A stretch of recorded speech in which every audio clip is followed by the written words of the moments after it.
El salterio de mis recuerdos. Acompaña al dueto Dulcemelos a recorrer la historia del salterio, cómo ha evolucionado, cómo se ha mantenido este instrumento a lo largo del tiempo, quiénes lo tocan y cómo lo tocan. El salterio de mis recuerdos. Bienvenidos a su programa El Salterio de mis recuerdos, educación, música y reflexión. Hoy vamos a tener música con salterio y clavecín. ¿Y quién mejor que nos puede hablar de este maravilloso instrumento? ¿Conoce usted el clavecín? ¿Sabe de dónde viene? Pues hoy tenemos un invitado muy especial, experto y además académico, profesor, nacido en Chile y ya, por supuesto, nacionalizado mexicano y más queretano que las enchiladas queretanas, como dicen.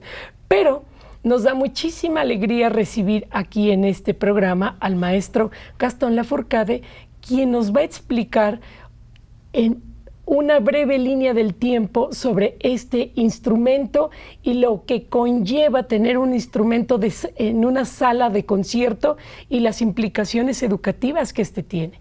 Bienvenido, maestro. Sí, muchas gracias. Y bueno, quisiera hablar no solamente del clavecín, yo creo que sería interesante hablar en general de los instrumentos de tecla y cuerda. En general, podemos decir cuando en una ciudad o en un lugar se instala o se hace frecuente la presencia de buenos instrumentos o de un buen instrumento en algunas ciudades de Europa en la época del Barroco, el hecho de que en una ciudad hubiera un órgano importante y de buena calidad, implicaba que llegaran personas de gran relevancia a usar este instrumento. Tenemos el caso de Johann Sebastian Bach, que en una ocasión hace un viaje. En esa época no había ni TNT ni esas cosas, ni Primera Plus. Tuvo que irse a pie porque no tenía muchos recursos para viajar en coche, a la ciudad de Lübeck, donde había un órgano muy importante y un organista aún más importante, que era Dietrich Buxtehude. Y hace este viaje como de 300 kilómetros, no sé cuánto se tardó, pero bastante, a pie, a caballo, en fin, con lo que fuera. Bueno, nada más quería ilustrar eso. Ahora, en el caso de Querétaro, cuando llegué yo en 1987, aquí nadie conocía lo que era un clavecín.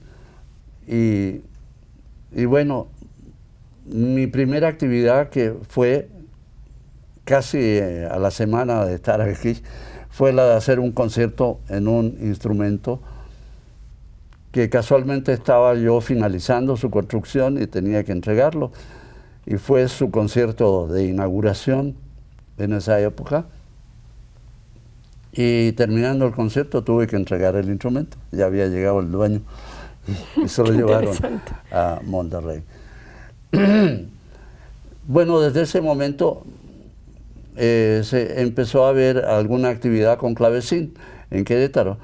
Y ya pasaron más de 30 años de eso, y ahora ya muchas personas en Querétaro ya conocen más o menos lo que es el clavecín. Alejandra mencionaba el salterio. El salterio tiene un parentesco muy cercano con el clavecín, porque en realidad el clavecín viene a ser una especie de salterio con teclado. El salterio de mis recuerdos.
El salterio de mis recuerdos.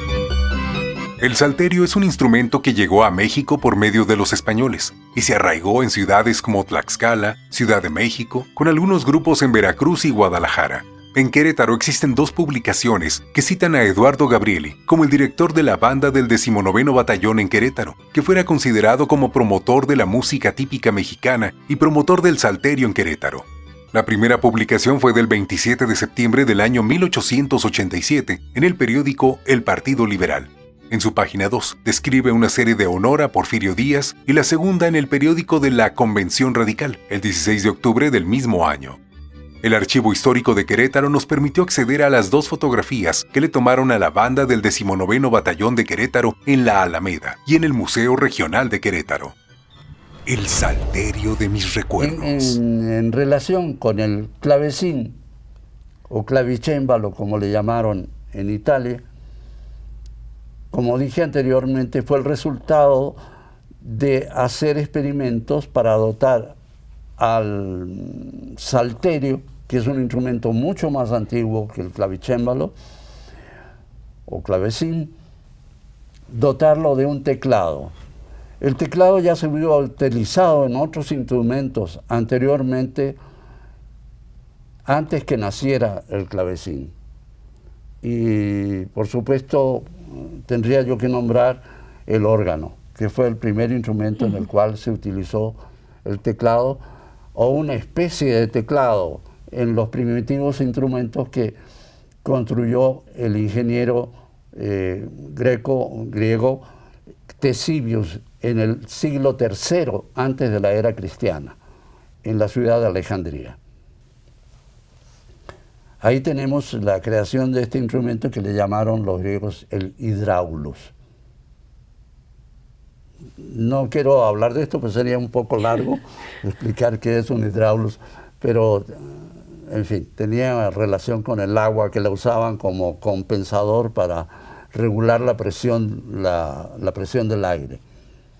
En todo caso, eran unos instrumentos muy primitivos y con esta especie de teclado, que eran unas palancas que se movían más o menos, no se parecían mucho para nada al teclado actual. El salterio de mis recuerdos.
El salterio de mis recuerdos. Como profesora de educación musical infantil, siempre he tratado de tener algunos elementos didácticos, sobre todo en una línea del tiempo en la que los niños, jóvenes, adultos mayores puedan tener una experiencia mucho más sensorial, visual, auditiva, que les permita comprender y que les resulte interesante entender qué significa tener un instrumento en una ciudad, que no es meramente un lujo, o no es para adornar la casa, o no es un mueble. O para poner retratos. O para poner floreros. Yo creo que no es el sentido de tener un instrumento en casa o en una sala de concierto, y sobre todo cuidar el elemento de la calidad, que debe ser prioridad. Definitivamente una ciudad refleja en mucho lo que es a través de su cultura, de su naturaleza, de los niños, de la educación, y consideramos que es muy importante y valioso escuchar a una persona como usted, que lleva años trabajando, que tiene una experiencia. También usted es profesor de piano, de clavecín. ¿Nos pudiera platicar un poquito sobre esta experiencia de dar clases y cómo usted aborda a los niños? Porque usted trabaja actualmente con niños, y es maravilloso que usted, siendo una persona mayor, que aparentemente en una sociedad que pudiera promover que solamente la juventud va a transmitir energía y felicidad, nosotros creemos que las personas que llevan años, experiencia, trabajo con honestidad, disciplina, transmiten muchas enseñanzas a los niños, y ellos a su vez las van reproduciendo en el paso del tiempo. Maestro, ¿nos pudiera platicar sobre las experiencias que usted tiene? Bueno, en realidad en mis experiencias como pedagogo, el mayor objetivo o el primer objetivo que yo me planteo es la de presentar a un ser humano, que puede ser un niño de pocos años, o un adolescente, o un chico con más años. Plantearle la posibilidad de otra alternativa cultural de la que nos presenta una sociedad tecnológicamente muy avanzada, pero en la cual la cultura, bueno, se ha ido desplazando por una tecnología que a menudo no la podemos alcanzar. Nos lleva a una ventaja muy grande, y de repente nos vemos sobrepasados por esta tecnología, en detrimento de otras actividades culturales como la poesía, la buena música. Bueno, no es lo mismo escuchar una sinfonía de Mozart que escuchar un reggaetón. Claro. Naturalmente, pero es el problema, que la cuestión de difusión no anda del todo bien. La presencia de un buen instrumento, ya sea en una persona, en una casa particular o en una institución cultural, es una gran responsabilidad. Si hay una institución que tiene un buen piano, ese piano tiene que usarse. Tienen que usarlo no solamente los grandes pianistas, sino estudiantes avanzados.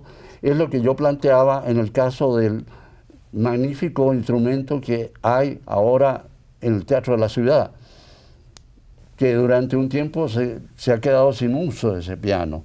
Ese piano debería estarse utilizando al menos, no sé, mínimo un concierto de piano cada mes, con pianistas de renombre y con estudiantes también, que pueden hacer un muy buen papel. Yo tengo algunos algunos alumnos que ya pueden tocar. Tengo dos chicas, una de 15 años, otra de 18, que ya pueden hacer un muy buen papel presentando un programa muy serio de música, muy complejo incluso. Y esta responsabilidad de el que tiene un instrumento debe exhibirlo de alguna manera, o sea, brindarlo a la sociedad de alguna forma, ya sea que lo toque él mismo o que dar facilidades para que personas que están estudiando o que ya son profesionales lo puedan utilizar y conocer lo que son. Aquí en Querétaro había un gran déficit de pianos, pero enorme. Hace algunos años, no mucho tiempo atrás, digamos, estoy hablando de unos 4 o 5 años atrás, aquí en Querétaro solamente existía un piano muy viejo del conservatorio, que tiene aproximadamente unos 120 años, no sé, algo así. Otro piano, digo, estoy hablando de pianos de veras, no de teclado, ¿no? Y hay un piano en el conservatorio, un Bechstein, muy antiguo, muy viejo, ya. Otro en el Museo Regional, Steinway, también bastante antiguo, no sé en qué condiciones estará. Y otro piano en el Teatro de la República. En el caso del Teatro de la República ya no hay acceso a ese piano. Es un piano, un kawai, no mal instrumento, pero si alguien quiere tocar ahí, no sé, lo emplean en otro, o sea, en otro el mismo tipo de teatro eventos. en otros eventos Sí. de carácter Sí. social o político, no sé.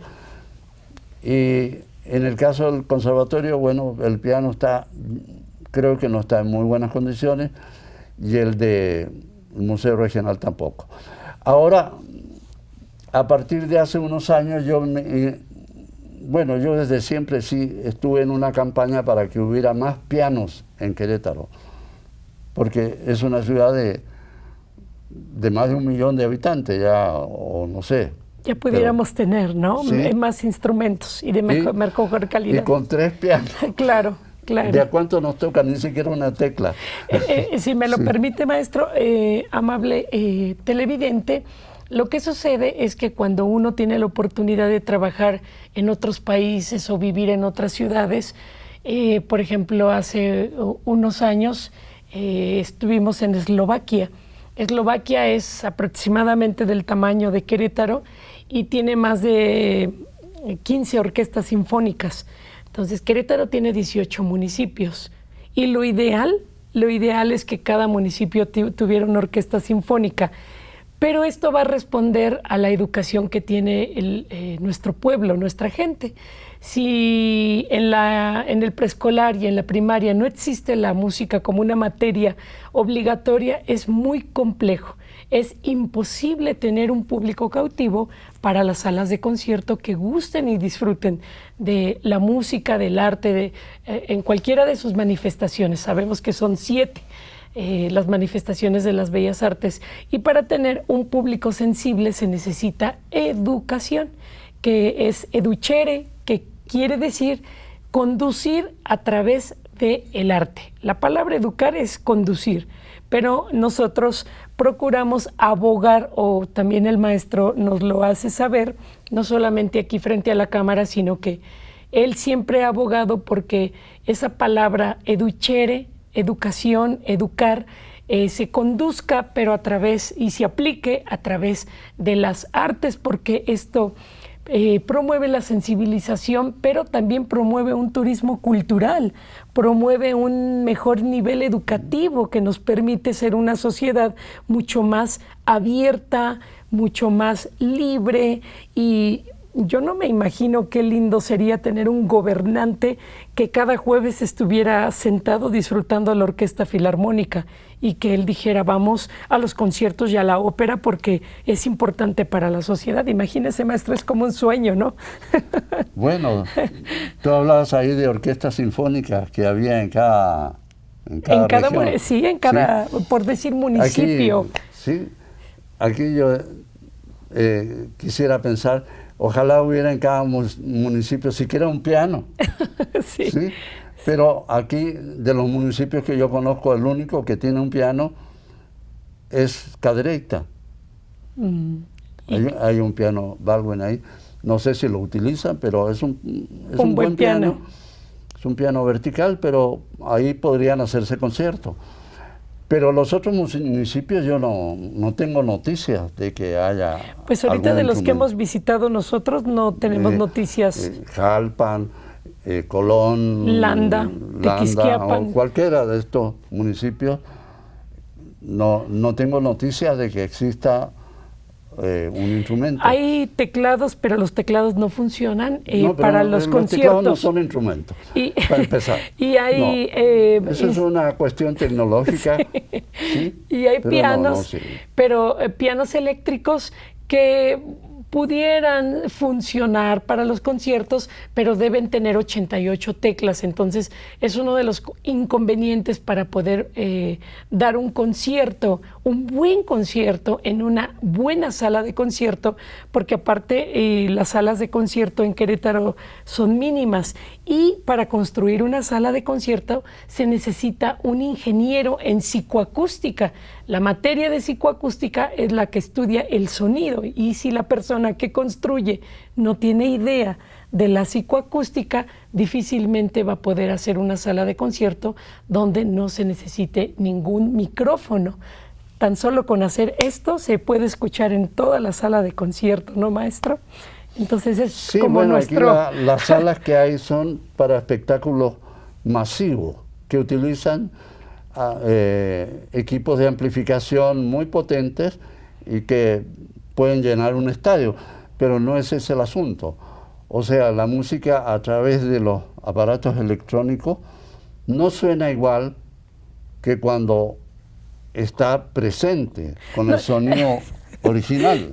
Por eso que yo sostengo, los pianos eléctricos no son instrumentos, son una cuestión tecnológica que sirve más o menos para practicar, pero no es un instrumento musical. El salterio de mis recuerdos.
El salterio de mis recuerdos. Muchísimas gracias por su atención.